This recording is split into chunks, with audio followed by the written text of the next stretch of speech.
Hey guys, so now that we have actually built our first project, so what we'll do here is actually try to understand a little bit about the folder structure, or what we call is the project structure also, people say. So the project that we have built, it has a certain project structure in which the files and folders are arranged, and let's try to understand what that project structure is.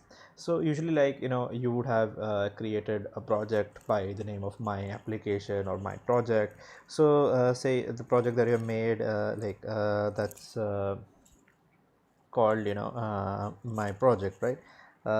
So there would be a folder of your project called, say, my project, and inside that folder there would be a folder called app. This is where a lot of your source code remains. Apart from that folder, inside this my project, you would find a lot of files like build.gradle and so on. And then inside this app folder, you will find that there is say um, you know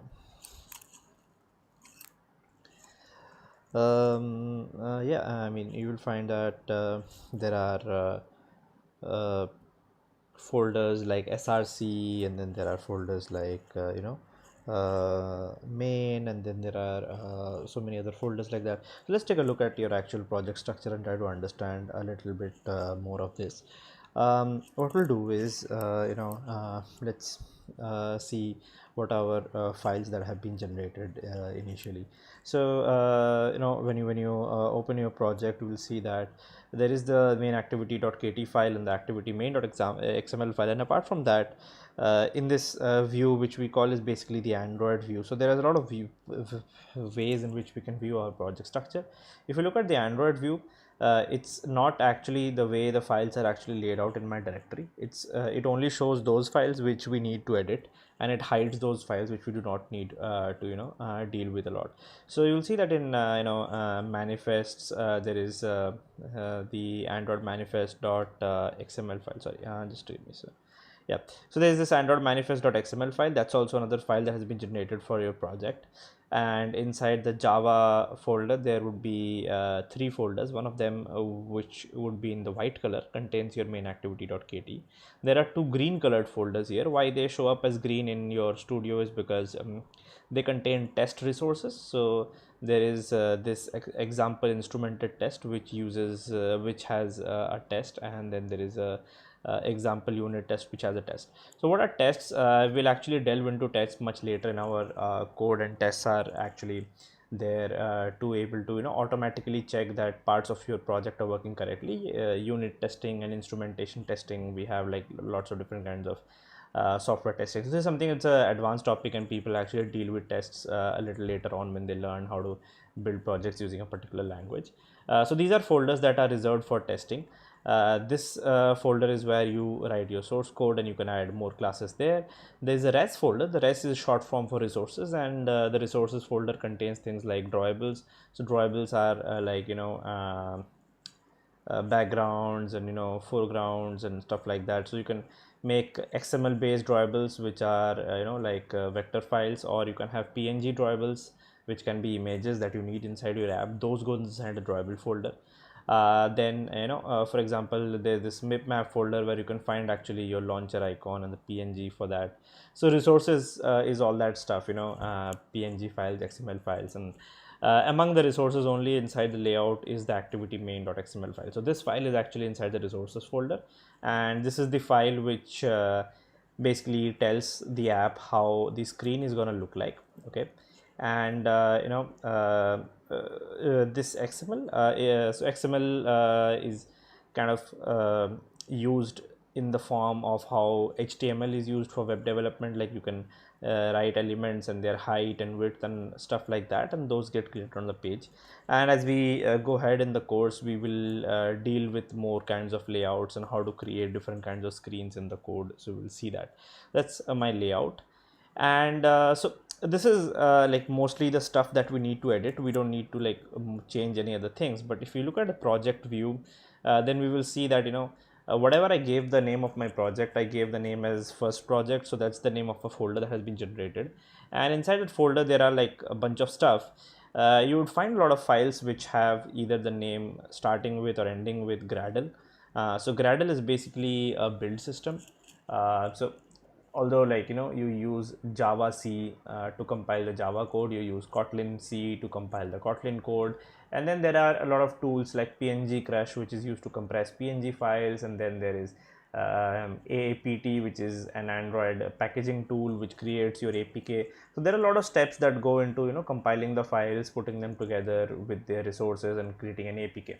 So all of these steps are kind of done one by one, and how these steps will take place, that configuration is handled by a tool called Gradle. So Gradle is a build system, very famous build system for Java projects. A lot of Java projects, not just Android ones, a lot of server side Java projects also use Gradle for building that project. And all of your Gradle related files are basically, they configure how your app is built. None of that you need to edit in the beginning, because your basic setup is good to go. But later on in future, we will need to make some changes to the Gradle files to improve the way our project is built, and so on. So inside your project folder, there is an app folder. That's the main place where your app related source code is there. Inside that, there would be an src folder. That's where your source code goes. There is a build folder where, when your app is being built, all the files that are getting built, they get stored inside the build folder. The build folder is, we don't write any code inside it gets generated when it's building. If we delete the build folder and we can try to build the app again, it will automatically get created again for us. The src folder will contain actually a main, Android test, and test folders. So the main folder is where our main source code for the app goes. The test and the Android test part is where our testing code goes. Like I said, again, that's something that we will learn a little later. Initially, it does not make sense to understand testing, because you're not all that experienced. The main folder contains the Java folder. So the folder is called Java because of legacy and old reasons. Although these days, even if you're writing your project completely in Kotlin, your KT files also go inside the Java folder. So it's called Java because originally Android projects were written only in Java. So that's why, for historical reasons, this folder is called Java. Okay, it does not mean that it can contain only Java code. It can contain Kotlin code as well, and there's no problem having Kotlin code inside your Java folder. So this Android manifest.xml file that is there, apart from your Java and REST, that's a very interesting and important file. So whenever we install an app in our phone, it is basically an APK. That APK contains some code in form of Java code that was written and that's compiled now to bytecode, that defines the logic of our app, and the resources define the images and the videos and the audio that our app is going to be using. But Android manifest is a very important file, because any APK is valid as an Android app only if it contains the Android manifest file. And the Android manifest file declares a lot of things to the operating system. It tells you that what's the name of this APK, who made the APK, what kind of things this APK has permission to access. So all of that stuff is there inside the Android manifest. So the name of your project, the icon of your project, and then what is the first activity that opens. So we will discuss more about what activities are. All of that very important information is written inside the Android manifest.xml file. And if any APK does not have a correctly formed Android manifest, if its Android manifest is somehow corrupt, then the entire APK actually does not work. So the Android manifest is an identifier for the APK, and it's a very important file to exist inside here for the other people to the other things to continue to exist. Okay, so yeah, uh, that's basically like an overview of the project structure. As we make more apps, we will continue to understand the importance of folders, like the testing folders, and what kind of code do we write there, and the Gradle files, so what kind of things do we make changes there. But yeah, I think you get an overview, and mostly we will be changing stuff inside the Java and REST folders only. So we will be adding resources and layouts and all of that stuff. So we will be doing that in our REST folders, and whenever we want to add any logical piece of our code, we will be doing that in the Java folder. So these are the two folders that largely we will be concerning ourselves with in the initial days. Okay, So yeah, I guess that gives you a good idea about the project structure of an Android app, right?